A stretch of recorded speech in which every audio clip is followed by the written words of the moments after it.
Can you?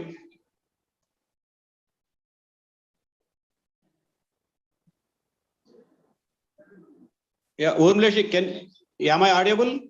Yeah. Thank you very much. Urmilesh is after almost 5 years back we met for last time. Yeah, that's true. That's yeah. true.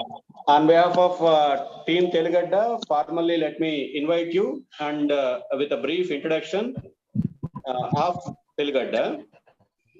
Telugadda is a media startup, alternative media startup, basically caters the Telugu audience on the issues of national importance as well as importance of political context. We have a proper website that takes care of script-based journalism, both long form and short form. And also we are newly coming into YouTube so that we can reach more audience simultaneously. So this is a brief introduction where all the team members are here. So on behalf of all of them, I welcome you once again. Thank you. As for the audience, let me have a few words of appreciation for Urmilesh. I think we have an association of about 20 years. Yeah, 20 years. Both he is a noted journalist, particularly in coming from Hindi belt. He has been a regular feature writer in various mediums, and also he had a show with dwire.in, and also he is holding other platforms as well. On the top of them all, he is a good writer, and he published several books. One among them is Yodha Rahul Sankruchayan, is published by Bihar Sahitya Parishad. It's a primary. It serves as a primary introduction to those who wants to know about Rahul Sankruchayan as a person, as a theorist, as a literary activist. So it went into about it runs about 94 pages, but it's very good introduction for the first generation readers of Rahul Sankruchayan. Apart from that, he has other several writings in Hindi particularly. So this introduction, we are happy to have you with you, sir, and with us today. Thank you. Almost 24 hours gone by from the date from the announcement of the results till even today afternoon. The whole discussion was running around numbers. We too had a show discussing the numbers, where, how, why, when, what, with all these questions yesterday evening. But still, today I requested you to be part of our discussion, basically to throw some light beyond the numbers. That is most important because beyond the numbers, we won't usually get the first-hand insight and information. So I thought that would be a value addition to the Telugu audience and also the readers to know the insight information beyond the numbers, what is running, what are the tales and strategies, all those things. This is the idea basically I thought of. So how would you like to, you will brief presentation then followed by questions like, or you child. No, you may ask questions and then I will answer. There's no problem. That would be nice. That's better. Wherever ippadaka jarigindi, you briefly tell our audience in Telugu. Urmilesh, there will be a brief simultaneous translation so that our people can be knowing of what's up. Yeah, please. So should I speak in English or Hindi? English. Okay, no issue. So Raman Rao Garu, who is a part of our team, will be briefly translating. Yeah. Noted educationist in Telangana. Great. Thank you, Urmilesh ji. Urmilesh గారిని వేరే గారు పరిచయం చేశారు. వారితో ఉన్న association 2 దశాబ్దాలకు మించినటువంటి ఒక అసోసియేషన్ ఉంది అని చెప్పి గుర్తు చేసుకున్నారు. అయితే ఎలక్షన్లు గడిచిపోయి 24 గంటలు దాటింది. ఎలక్షన్ల రిజల్ట్ వచ్చి 24 గంటలు దాటింది. 24 గంటల వరకు కూడా అన్ని టీవీల మీడియాలలో చర్చ అంతా దీని మీదనే సాగుతోంది. కాకపోతే నెంబర్లు ఏమిటి, ఎక్కడ ఎంత నెంబరు, ఏమిటి, ఎందుకు ఈ నెంబర్ ఎందుకు ఇలా వచ్చింది, వీటి మీదనే చర్చ అంతా సాగుతోంది. నిన్న మనం కూడా తెలుగడ్డలో ఈ నెంబర్స్ గురించే కొంత డిస్కస్ చేశాము ఆల్రెడీ. కానీ ఇవాళ కొంత సెటిల్ అయింది కాబట్టి, ఆ డస్ట్ కొంచెం సెటిల్ అయింది కాబట్టి ఇప్పుడు నెంబర్స్ దాటి బియాండ్ నెంబర్స్ వెళ్ళి ఫస్ట్ హ్యాండ్ ఇన్ఫర్మేషన్, తాను అక్కడ ఉన్నారు కాబట్టి ఫస్ట్ హ్యాండ్ ఇన్ఫర్మేషన్ స్ట్రైట్ గా మనకి అందించగలుగుతారు. కాబట్టి అక్కడ ఏం జరుగుతోంది, అసలు ఏం జరిగింది, ఈ ఫలితాలు ఇలా ఎందుకు వచ్చాయి అనే దాని మీద వారి నుంచి మనం వినటం కోసం మనం వారిని ఆహ్వానించాము అని చెప్తూ, ఇది ప్రశ్నలు జవాబులు పద్ధతిలో సాగితే బాగుంటుంది అని చెప్పేసి ఉర్మిలేష్ గారు కూడా అభిప్రాయపడ్డారు. కాబట్టి ప్రశ్నలు జవాబులుగా సాగుతుంది. ఒక ప్రశ్న ఒక జవాబు అయ్యాక మనం ఆ సందర్భాన్ని బట్టి ట్రాన్స్లేషన్ పెట్టుకుందాము. వేరే గారు ముందు మీరు మీ ప్రశ్నతో స్టార్ట్ చేయండి.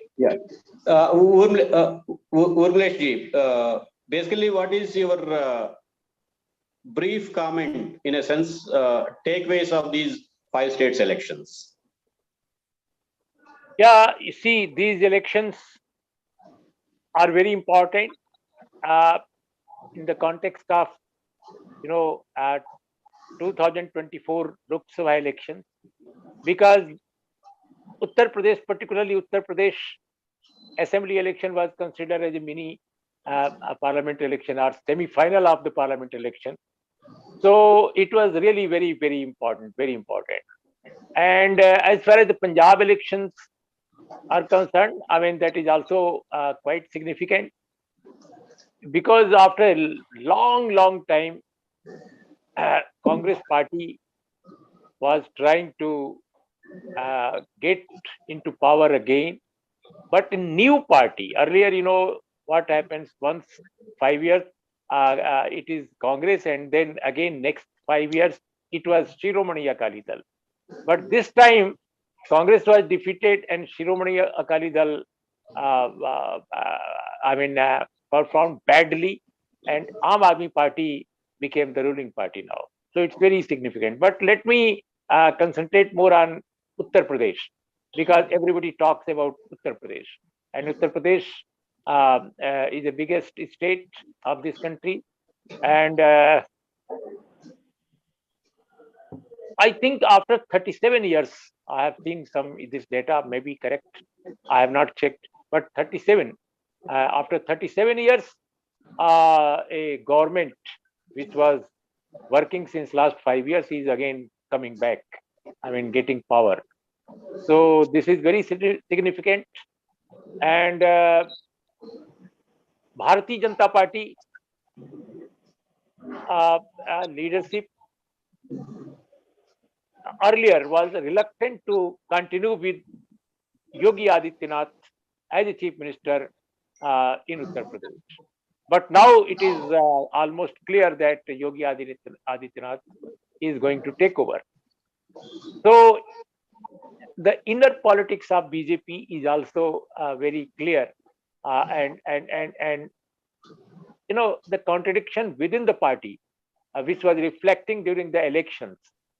Now Yogi Adityanath is victorious there also on electoral fronts as well as in internal party front. So he is going to repeat the tendency. And thirdly, this election, in my opinion, what I have observed, BJP government was so, what do you call, a worst performing government. If you go through the details, you will find that on education front, on health front, on administrative front, general administrative front, the government was very, very, I mean, a worst kind of governance, if you see. But even then, they got the mandate of the people only because there was no viable alternative. And Samajwadi Party, which is the second largest party in state after this election,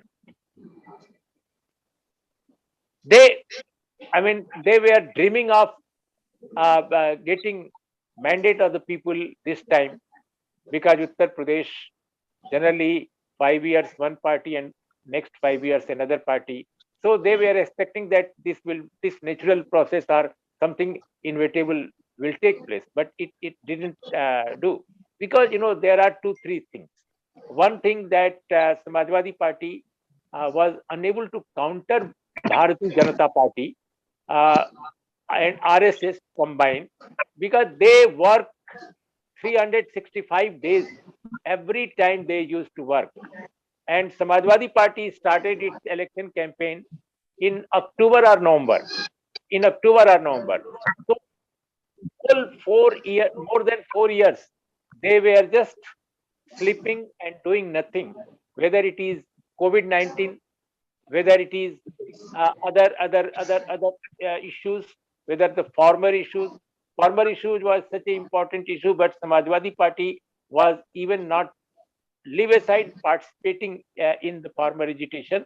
I mean, because most of the political parties were not part of the farmer agitation, and farmer agitation leadership was also not encouraging political parties to be the participant. But even in sympathy, even not on you don't go on their dais or don't go on their, I mean, platform, but there should there could have been a mobilization on a political level, but Samajwadi Party did nothing as far as the farmer agitation is concerned. And see the people who were tortured, suppressed, even killed in many parts of Uttar Pradesh, those who are from downtrodden or minority community people, some of the people were even jailed, and jailed not because of some crime, but on fabricated charges. Even they couldn't fight for them, and not only that, they're the common people. Even their political activists and their prominent leaders, they couldn't take out a procession against the regime. That was the thing. See, there are many leaders I can name, but I'm just tracing certain problems with Samajwadi Party. So Samajwadi Party was not a political party in opposition, which was consistent in their what you call in to oppose them politically and ideologically. They were also not taking up the issue based subjects. And in brief, I can tell you that like Tamil Nadu, like Kerala, like even Bengal, this party was unable to resist politically and ideologically RSS and BJP combined. If you see Kerala, it is Pinarayi Vijayan led left front government. In Tamil Nadu now, DMK is there. In Bengal, it is Mamata Banerjee. Whether one like her or not, but the thing is, she fought BJP and RSS like anything. And BJP and RSS, they were trying to get Bengal power in elections last time, but they failed. They miserably failed, although they increased their percentage of votes, but they couldn't get the power.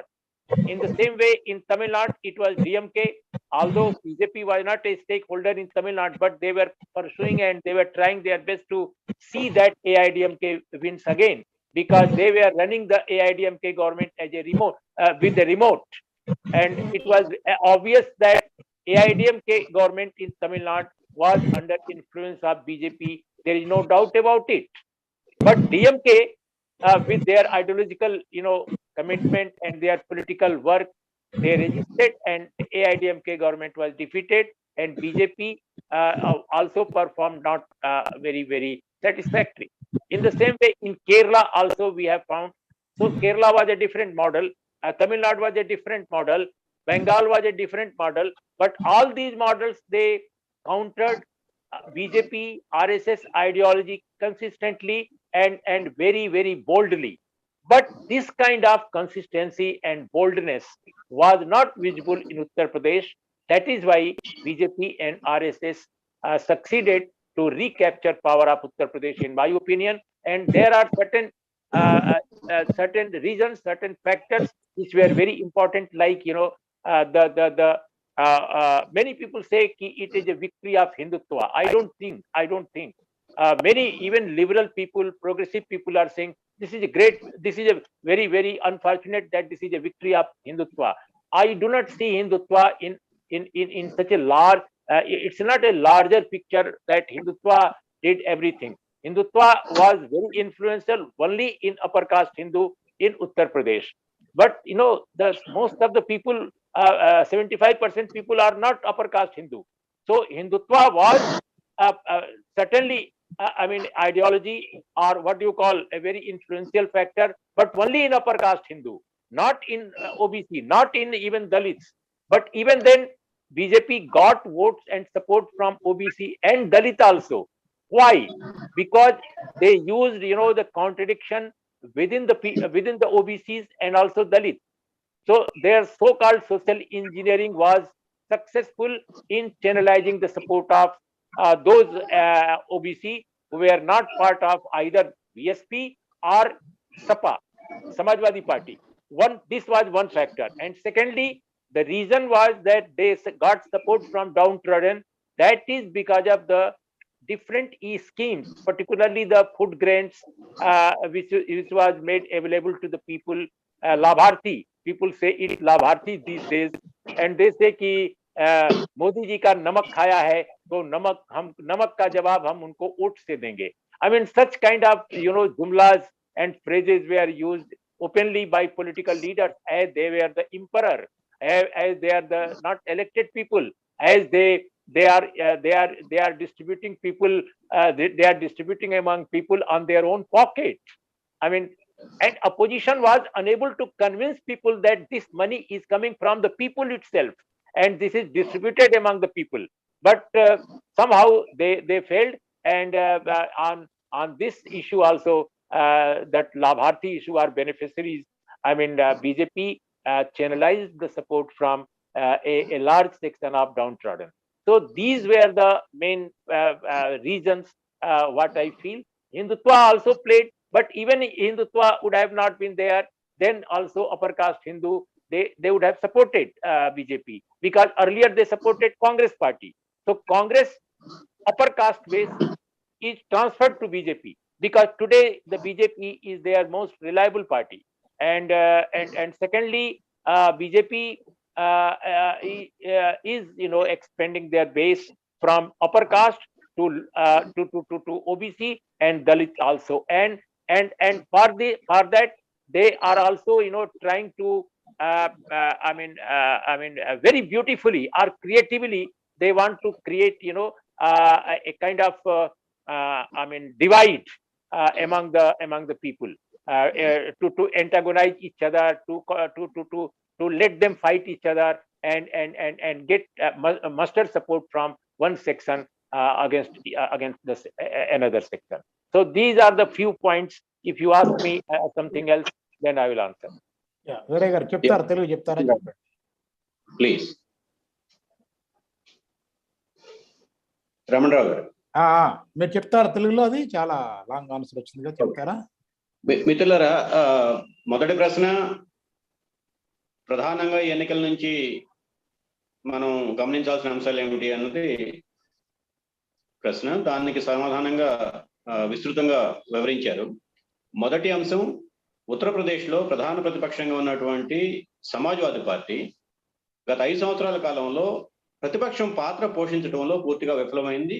ఉదాహరణకి, దేశవ్యాప్తంగా రైతు ఉద్యమం కొనసాగుతూ ఉన్నప్పుడు ఈ సంయుక్త కిసాన్ మోర్చా నాయకత్వంలో సంవత్సరం పాటు ఢిల్లీ సరిహద్దుల్లో, పశ్చిమ యూరోప్ సరిహద్దుల్లో ఈ నిరసన శిబిరాలు, ఆందోళనలు, ఉద్యమాలు కొనసాగుతున్నప్పుడు కనీసం ఆ కార్యక్రమం దగ్గరికి సంఘీభావం వ్యక్తం చేయడం కానీ, సమర్థించడం కానీ, క్రియాశీలకంగా ఒక పాత్ర పోషించడం కానీ జరగలేదు. వీళ్ళు సంయుక్త కిసాన్ మోర్చా దగ్గరికి వెళ్ళి ప్రత్యక్షంగా పాల్గొనాల్సినటువంటి అవసరం లేదు, కానీ కనీసం రాష్ట్ర వ్యాప్తంగా సంఘీభావ సమావేశాలు కార్యక్రమాలు సరే జరుపుండాల్సింది, ఆ రకమైనటువంటి పని చేయలేదు.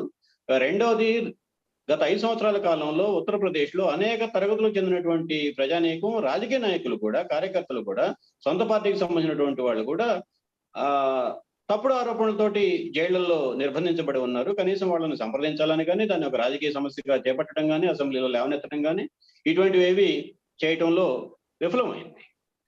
ఇట్లా అనేక సందర్భాల్లో గత 5 సంవత్సరాల కాలంలో ప్రతిపక్షం పాత్ర పోషించడంలో విఫలమైంది. వీటన్నిటి నేపథ్యంలో మనం చూసుకున్నప్పుడు స్థూలంగా చెప్పాలి అంటే, బీజేపీ విజయం వెనుక చాలా మంది మాట్లాడుతున్నారు, హిందుత్వ పెద్ద ఎత్తున పాత్ర పోషించింది, హిందూ సిద్ధాంతం, హిందూ జాతీయవాదం పెద్ద ఎత్తున పాత్ర ప్రభావం చూపించింది అని చెప్తున్నారు. నేను అది అంత సరైనటువంటి అంచనా, అభిప్రాయం కాదని భావిస్తున్నాను. ఎందుకంటే రాష్ట్రంలో ఒక ప్రత్యామ్నాయం, రాజకీయ ప్రత్యామ్నాయం లేకపోబట్టి అనివార్యంగా మరలా తిరిగి బీజేపీని ఎన్నుకోవాల్సినటువంటి వచ్చింది. ఎన్నికలకు ముందు మనం చూసాం, బీజేపీలోనే పెద్ద ఎత్తున అంతర్గత కలహాలు, గందరగోళాలు ఉన్నాయి. యోగి ఆదిత్యనాథ్ ముఖ్యమంత్రిగా కొనసాగించాలా వద్దు అనే దాకా వెళ్ళారు. అంటే రాష్ట్రంలో ప్రజలకి బీజేపీ ప్రభుత్వం పట్ల ఏ స్థాయిలో వ్యతిరేకత ఉంది అనేది కేంద్ర ప్రభుత్వం దృష్టికి కూడా వచ్చింది. కాబట్టి యోగి ఆదిత్యనాథ్ని మార్చాలనే దాకా వెళ్ళారు. ఇప్పుడు ఆ పరిస్థితి లేదు. క్లియర్ గా యోగి ఆదిత్యనాథ్ తన రాజకీయ ప్రస్థానాన్ని ముందు తీసుకెళ్తున్నాడు. సో ఈ రకంగా చూసినప్పుడు హిందుత్వ పోషించినటువంటి పాత్ర, హిందుత్వ ఒక అగ్రకులాలకు సంబంధించినటువంటి సైద్ధాంతిక అవగాహన కింద, తమ అగ్రకులాల ఆధిపత్యాన్ని కొనసాగించే సైద్ధాంతిక అవగాహన కింద దాని పాత్ర అది పోషించింది. అయితే ఎన్నికలని పూర్తి స్థాయిలో ప్రభావితం చేసేంత స్థాయి పాత్ర లేదు అనేది ఉర్మిలేష్ గారు చెప్తున్నారు. ఇది let me go to the second question, Urmilesh ji. So there are we have seen lot of early birds flying around before the elections from this party to the party, primarily from BJP to Samajwadi Party. They are all the winners of the previous election. Some of them are ministers and they know the ground reality. Despite that, so as per the media reports, what we are given to assume that the government is going to lose, Yogi Adityanath BJP government is going to lose. That's why they are going for a safe harbor. So that is their assessment. How over a period of 3 months, even less than 3 months, particularly 1.5 months. So this has been turned around by the BJP. What is the speciality in the BJP campaign that could achieve this? And how the ground level leaders who are active politicians misread the situation? Yeah, it's a good question. See, in my opinion, before October, November, BJP was more stronger than today. I mean, BJP was dreaming of getting, more than 300 seats in assembly. But after this, defection from BJP to Samajwadi Party and certain, contradictions within the party, they somehow created problems for BJP. And really, in this election, BJP could have been defeated. But to defeat BJP, a very wise kind of leadership was very much needed in Uttar Pradesh, which was, I think, not visible anywhere. And Bahujan Samaj Party, which was once, the ruling party in Uttar Pradesh, kept sleeping. They were not doing anything, and their social political base, they were also raising questions why their supreme leader is not, acting. Neither she is, addressing people, nor she is participating in any activities. She only always go on Twitter and she tweets whatever she thinks or whatever she has to say. So this was very unfortunate. A party of Kanshi Ramji, who was, a great visionary of Dalit movement in North India, and this party was almost not visible anywhere. except in statements, and that too on Twitter. So one party, you have to minus them. But as far as the Samajwadi Party, as I told you, it became the main opposition. So it was a bipolar election, rather triangular or multi-corner. Earlier in Uttar Pradesh, it was a multi-corner elections we have witnessed, and later also we have seen a three-corner, at least three-corner fight. But this time it became bipolar, and in my, I have some impression that BJP wanted it. BJP wanted to make it, and that is why Like, BSP was so silent, because the everybody know in this country there are certain leaders, I mean, who have somehow very afraid of the central agencies because of the various reasons and obvious reasons. So I do not go on details because this is not today's topic. But somehow Bahujan Samaj Party was very silent, and many people started saying कि Bahujan Samaj Party top leadership is helping Bharatiya Janata Party to take over again the Uttar Pradesh. I don't know whether this allegation is correct or not. That has to be understood later.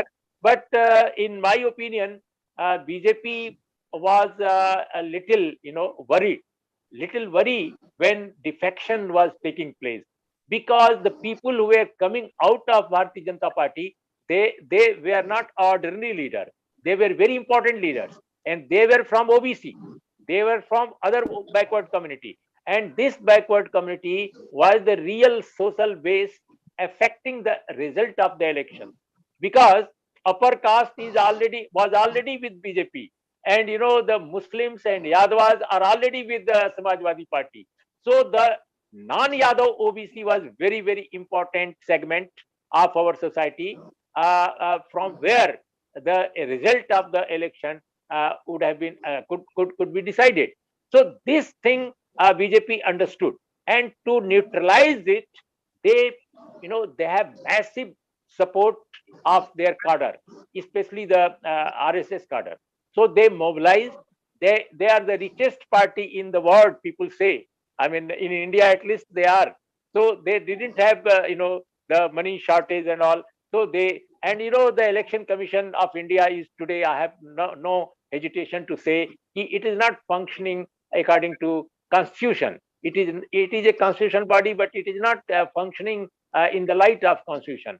It is also very unfortunate that in our constitution there is a provision that Election Commission will be announced by our selected, the commissioners of Election Commission are basically appointed by President of India, and President of India take decision on the recommendation of cabinet, and today cabinet is PMO. I mean, PMO decides everything what cabinet has to decide. So particularly this Election Commission, the 3-member committee, is very controversial. As Yeah, it is 2.5 cabinet or 1.5 cabinet. yeah. So this Election Commission was really not working according to constitution. I have no hesitation to say.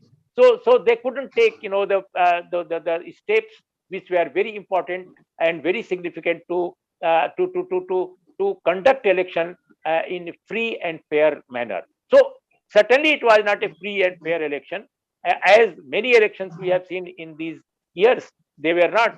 So, but even then, in my opinion, Samajwadi Party could have done far better than what they have done, but they couldn't work as a what do you call, as a vibrant organization. Its leadership was, as only Akhilesh Yadav was visible, a party which is very active, BJP party.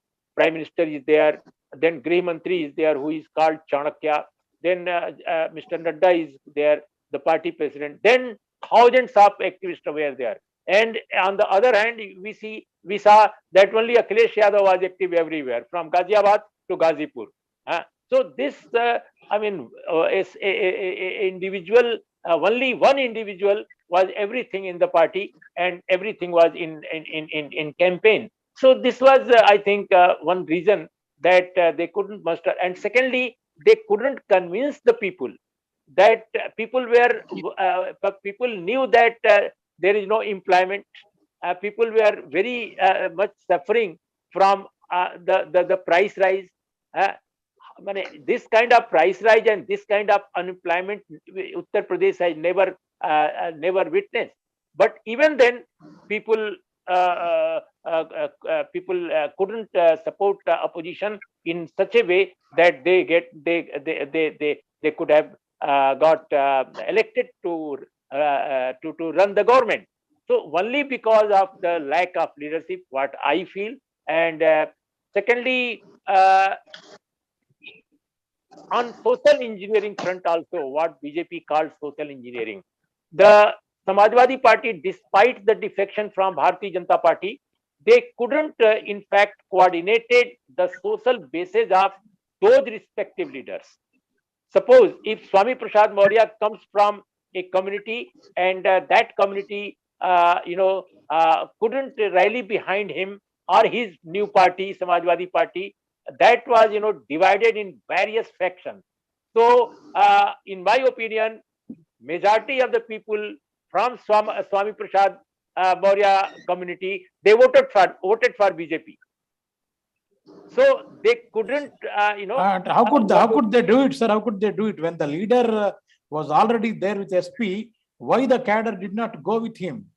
Because Bharatiya Janata Party was working in that community since last 20 years. Oh. And they have many grassroots leaders and cadres.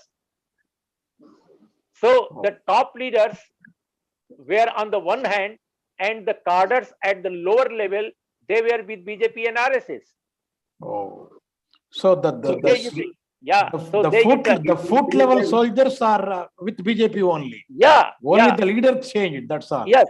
And like Swami Prasad Maurya, there were three, four leaders in Uttar Pradesh. So one Maurya was with Samajwadi Party, and another Maurya was BJP Deputy Chief Minister, Mr. Keshav Prasad Maurya. Now Keshav Prasad Maurya is by chance, he is also defeated, and Swami Prasad Maurya of Samajwadi Party is also defeated. Both Mauryas are defeated. The stalwarts of Maurya community, both are defeated in their respective constituency. So this was one thing. And secondly, in the another OBC community which is very strong and a large number in Uttar Pradesh, that is Kurmi community. So in Kurmi community also BJP played the same game. See, Anupriya Patel comes from that community. Yeah. She is the Apna Dal leader, and she is also in the government. Yes. And her own sister Pallavi Patel is running another party on the same name, only bracket is different. Apna Dal Kamerawadi and Apna Dal S. So Apna Dal Kamerawadi, headed by Anupriya Patel and her husband and her mother, was fighting each other. So the Kurmi vote bank was divided in two parts. One with Anupriya, and second one was with Pallavi Patel. And also a third faction of this community was strongly with BJP because of their ideological, inclination and their work. So three parts and three. They were fragmented in three parts, and all these, I think caste equations were also managed by BJP in a very, very cleverly and in a wonderful way. So you have to give credit to Bharatiya Janata Party. The divide and the rule better than the Britishers what they did in India. It's a wonderful way they are doing. We have to accept it. Yeah. Okay. Before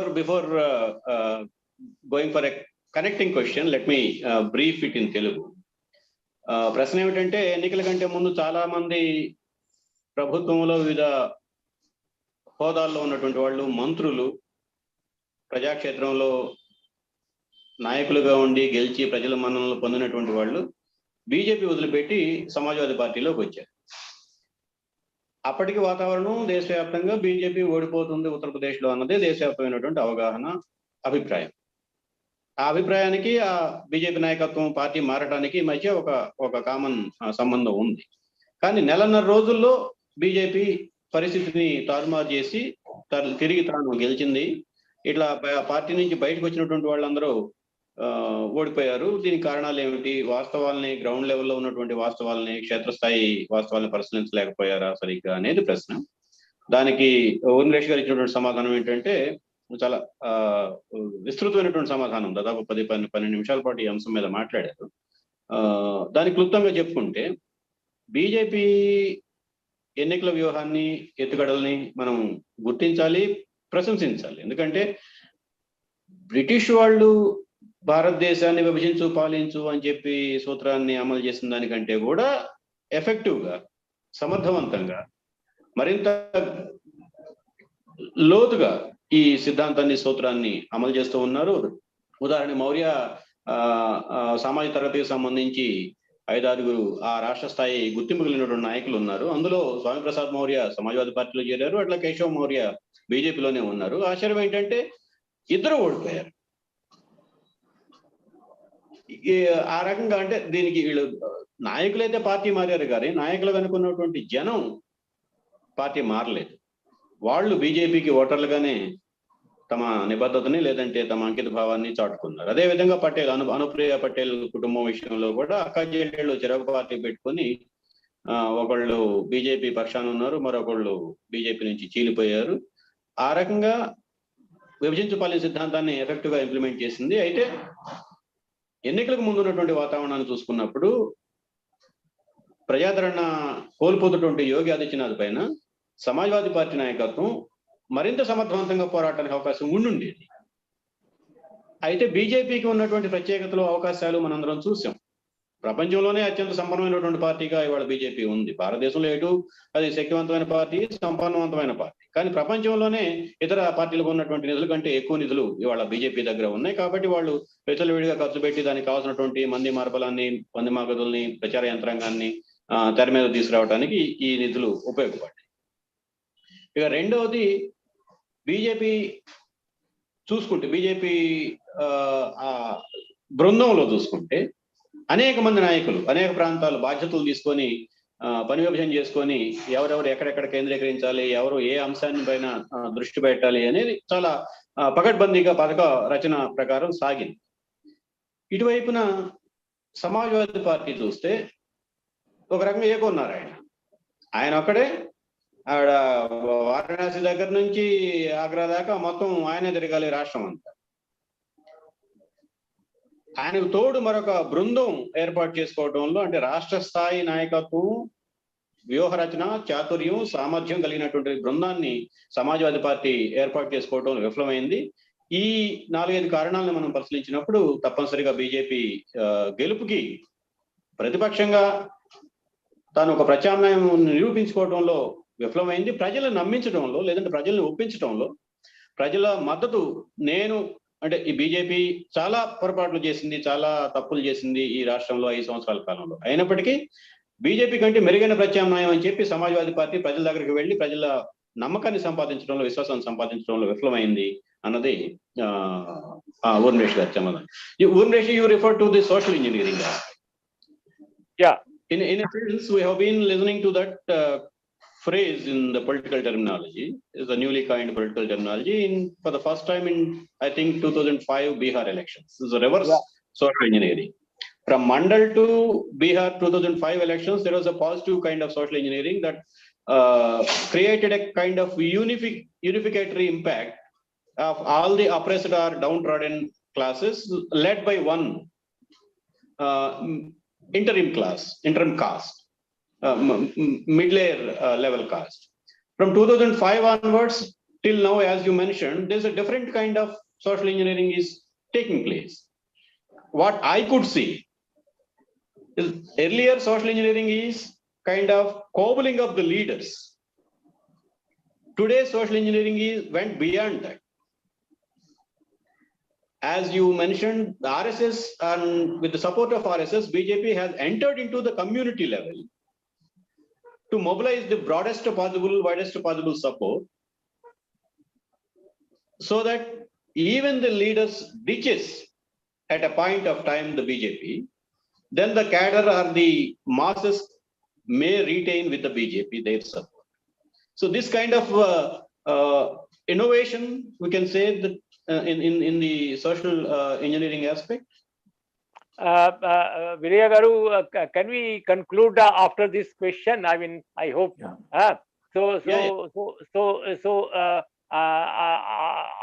While answering your question, I will also take up certain more issues, which will be a kind of composite, picture of UP election.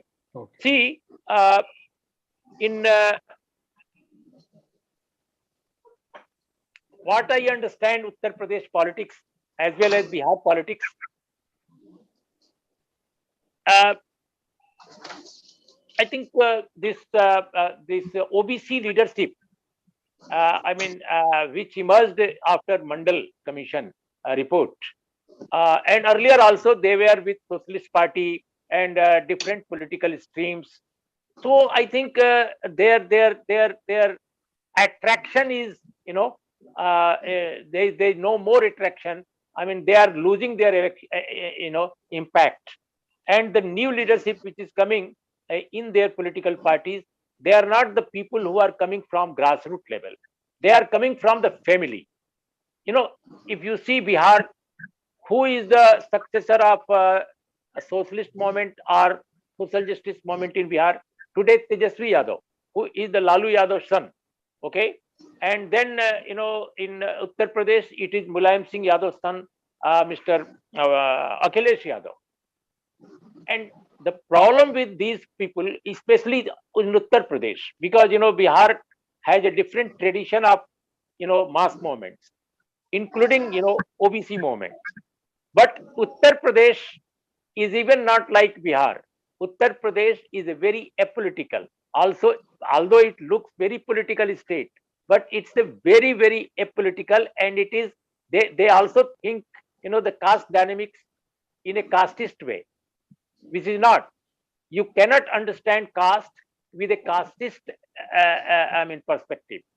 So, in my opinion, Uttar Pradesh lacks political understanding. And secondly, there is a large scale, the real, genuine literacy. People are getting, more literate. I mean, people are getting education. There is no doubt. But in my opinion, there is a cultural, gap on cultural front, because, state of Uttar Pradesh and Bihar, both Hindi speaking areas, or even Madhya Pradesh, you can take Madhya Pradesh, Chhattisgarh. There we have no, very strong tradition or legacy of social reform movement in 19th century or 20th century. After Kabir, Guru Nanak, Raidas, in, centuries old tradition, there is no after that, there is no that kind of legacy of social reform movement, which South India witnessed as a Sri Narayan Guru and Kali, and in Maharashtra also Jyotiba Phule, Savitribai Phule, and then Shahuji Maharaj, then Ambedkar also emerged in the same Maharashtra. So that kind of tradition is not in Uttar Pradesh and Bihar, and that is why still, even the left movement in Uttar Pradesh and Bihar, which is now, I think, almost negligible, and once upon a time it was very, very strong in eastern part of Uttar Pradesh and some part of central Uttar Pradesh. The left, they were left organizations very strong. They have pockets, but now it is no more. So in Bihar also, once upon a time, left movement was very, very strong. In fact, left party was the main opposition party in Bihar Assembly. Few years back, few decades back. But now mainstream left parties are very weak. The new political party, CPIML Liberation, is certainly spreading, and but it is also spreading in the sense that they have increased the number. But there is no, if you see the social base, if you see the political base, still I see the stagnation. And so in my opinion, left has not impacted so much as it impacted in South India, particularly Kerala, and particularly even your state, when the state was combined. So that impact was always there in both states, and Karnataka also, and somehow Tamil Nadu also. Different kind of moments were very strong. If you see the Karnataka, Devraj Ars was a Congress chief minister who introduced the wonderful land reforms, and that land reforms, in fact, impacted in on Karnataka economy, and Karnataka became a different kind of modern state. And then IT industry and all other things also emerged only because of Devraj Ars pro people initiatives. In the same way, Tamil Nadu, see the Periyar, then Annadurai, then many more, the great social reform movement and political leaders, they fixed agenda, and that agenda is still, dominant in the state. But what is dominant in Uttar Pradesh? It is only caste and nothing else. Or now the same, Hindutva has consolidated the caste politics. Earlier, it was a different kind of consolidation, different kind of, what do you call, forces behind the caste politics, and now it is Hindutva. So in my opinion, the basic problem with in the heartland states, particularly UP and Bihar, is that social reform movement, there is no legacy of social reform movement in 18th or 19th century, even 20th century. So the politics is also little different, and because of this difference, BJP, RSS, they are getting stronger and stronger. Left movement is not there. So there is no cadre-based party in Uttar Pradesh and Bihar. RSS and BJP are only single cadre-based party, and they have clear ideology, whether you like it or not. But they have an ideology that is a Hindutva. They are dreaming to build India as a Hindu Rashtra, which they are dreaming since 1925. Now 100 years are going to be next year. So 3 years, 2-3 years later. So in my opinion, from now, they have clear-cut understanding how to build India as a Hindu Rashtra, and they don't want constitution to demolish, but in fact they are working against constitution. But they don't want to say that no, we don't want this constitution, because they understand if they go against constitution verbally also, formally also, it may create a lot of problem to them. That is why they are even worshipping Dr. Ambedkar. They don't like Ambedkar politically, intellectually, and ideologically, but they always garland the statue of Ambedkar. So they are also instituting many fellowship on the name of Dr. B.R. Ambedkar. So in my opinion, this kind of political, ideological, and cultural vacuum, RSS BJP is getting unchallenged, and only a kind of, either it is Kerala model where CPIM is still very strong. It's not like Bengal, because the CPIM, in my opinion, I am not an expert on Kerala, but whatever I have read about communist movement of Kerala, and what I have also witnessed when I visited more than 4 times in Kerala, and 2 times I covered election of state assembly or Lok Sabha. So what I have understood Kerala, that Kerala left movement is also a kind of product of social reform movement, and that social reform movement, after that great legacy of Sri Narayan Guru and Kali, the communist movement took took birth, and the great leaders of left movement in Kerala, particularly EMS Namboodiripad, Mr. Pillai, and other people, they in their first, the government, particularly when Chief Minister was Mr. EMS Namboodiripad, and that time, the 2 major bill, one was the education bill, and second was the land reforms bill. These 2 great bills, tremendously they changed the scenario of Kerala, and today Kerala left movement is surviving because of its great work they have done, in whether it is a Congress government or even left government.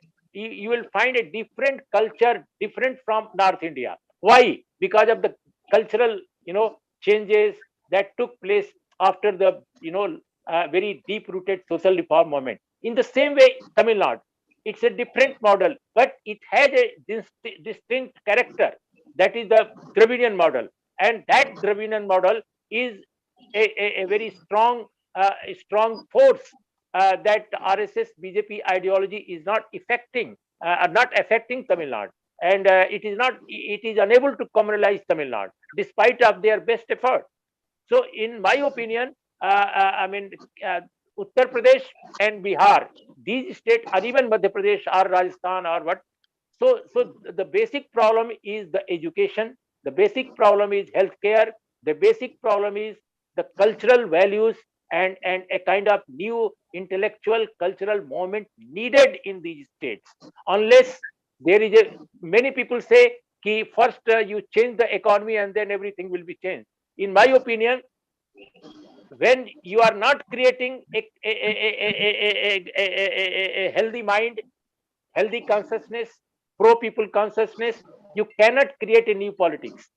So it is very important to understand that there is a lack of a very human culture, human values that is lacking, and that is why politically also these states are getting a lot of problems. They are facing problems.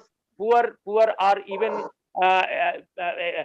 people from even poor community. They are dehumanized, and because of this dehumanization, people are used as a tool for the Hindutva forces. What I feel. Yeah, last this question, this important input brings me to the last question, because as the title goes, you are forecasting the future politics in India. So that's most important in the given time. As you mentioned, in another 2 to 3 years, the country is going to be, rather, the RS is going to celebrate its centenary. And it has a long drawn roadmap to convert India into a Hindutva Rashtra. It's already Hindu population dominated India country, but it is not a Hindutva Rashtra as yet. So in this context, how would you visualize the possibilities of alternative politics or secular constitution, secular democratic constitutional model based politics in the country?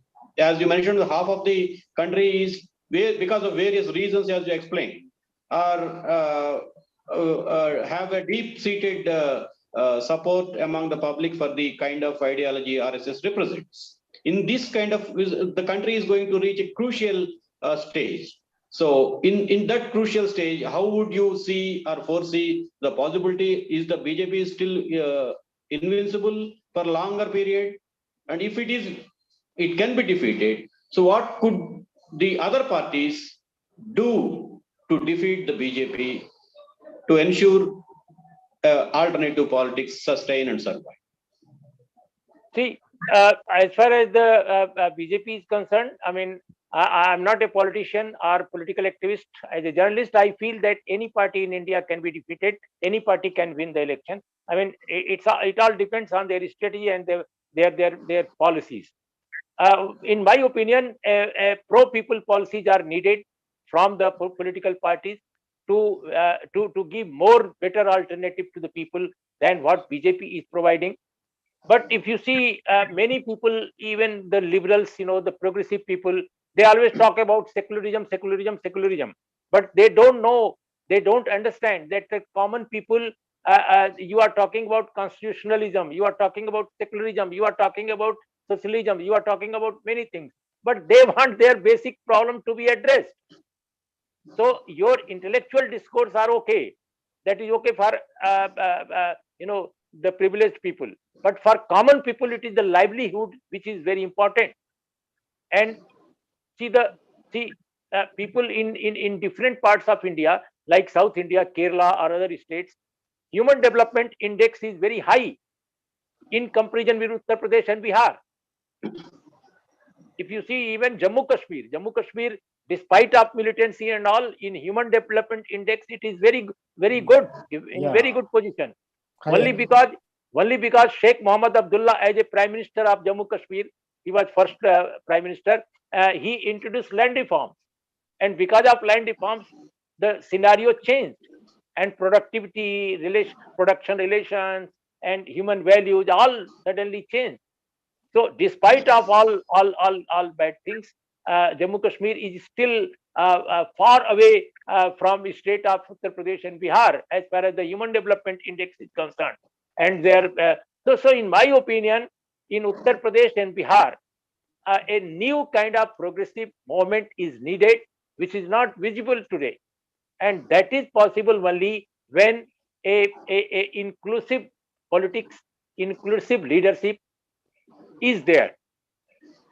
Any ideology on the name of ideology cannot be successful in Uttar Pradesh and Bihar unless you involve the common people, and you have to address the caste factor, caste issues also.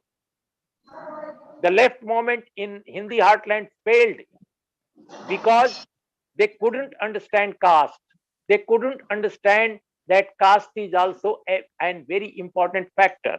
They always, the people who were talking about caste, they humiliated them by saying, "Oh, you are talking about identity politics."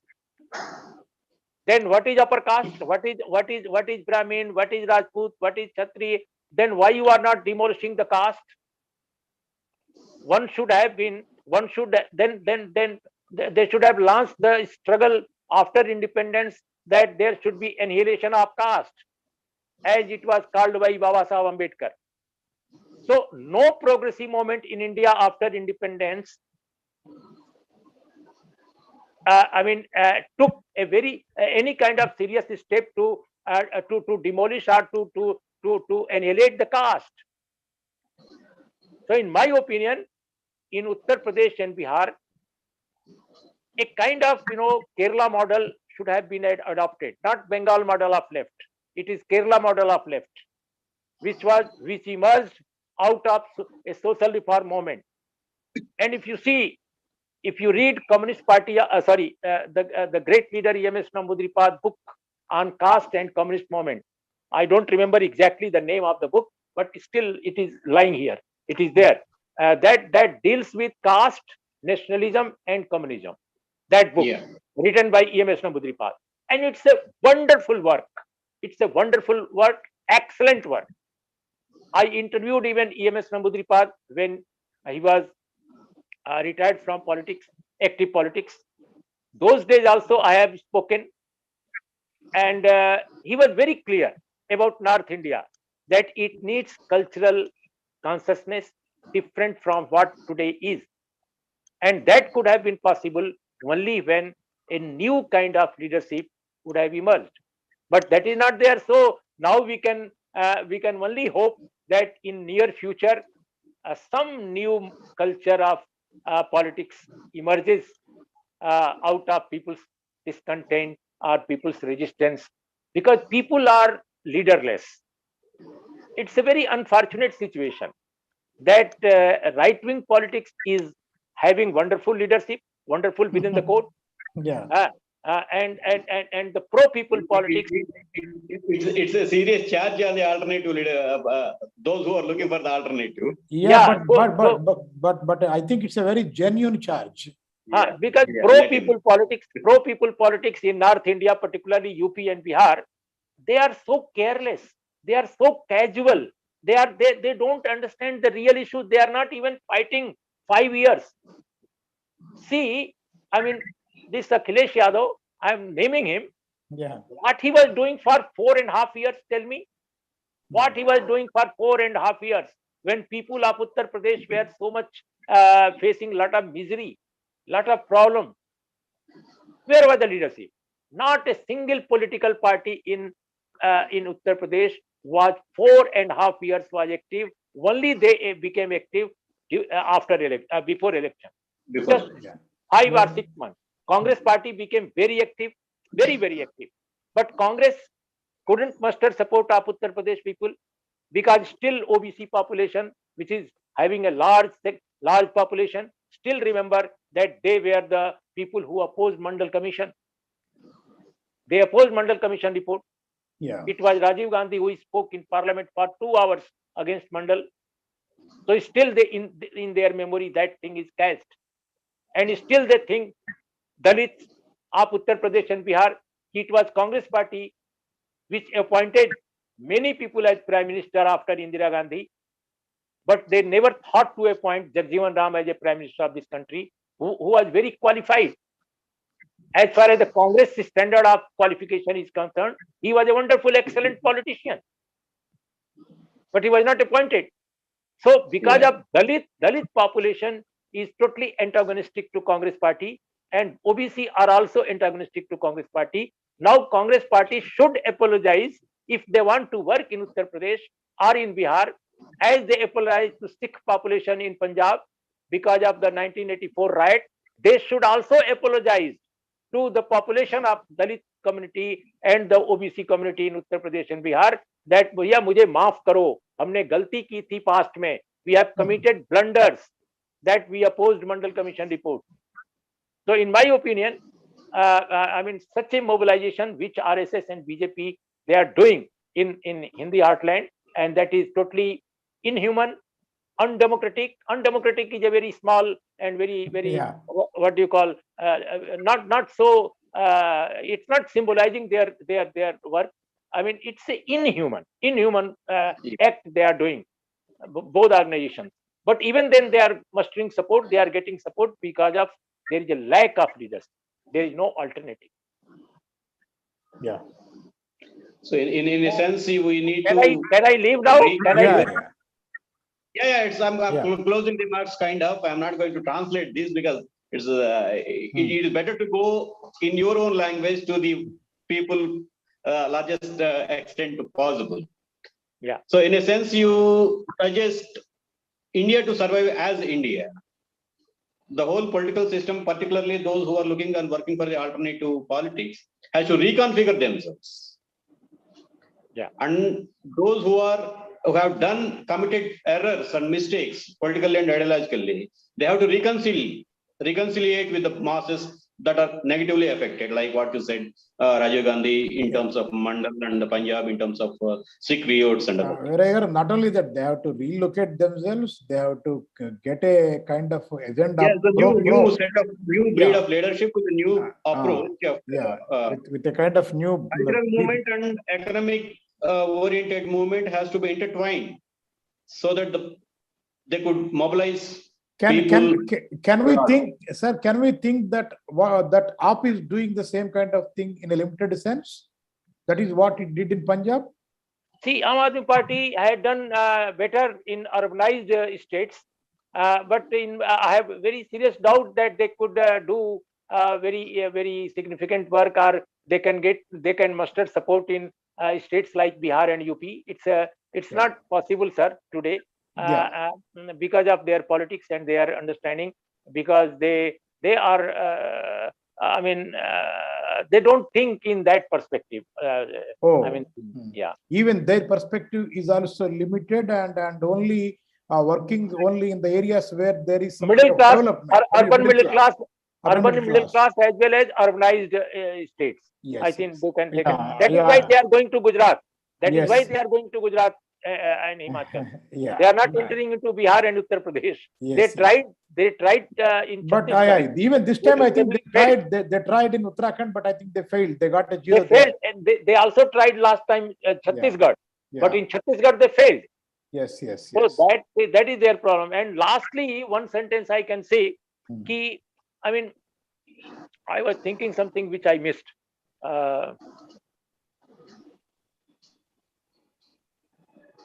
I think people will search the way. I mean, it's a people, because they have to search their way, because this generation they build their own leader. Yeah. But thank you. Okay. It's very interesting and insightful discussion. I thought very insightful, sir. Urmilesh ji, definitely you have sir. Thank you. Wonderfully enlightened us. Thank you. Hope some leaders will listen to your words. Yeah. At least some. Thank you, Urmilesh ji.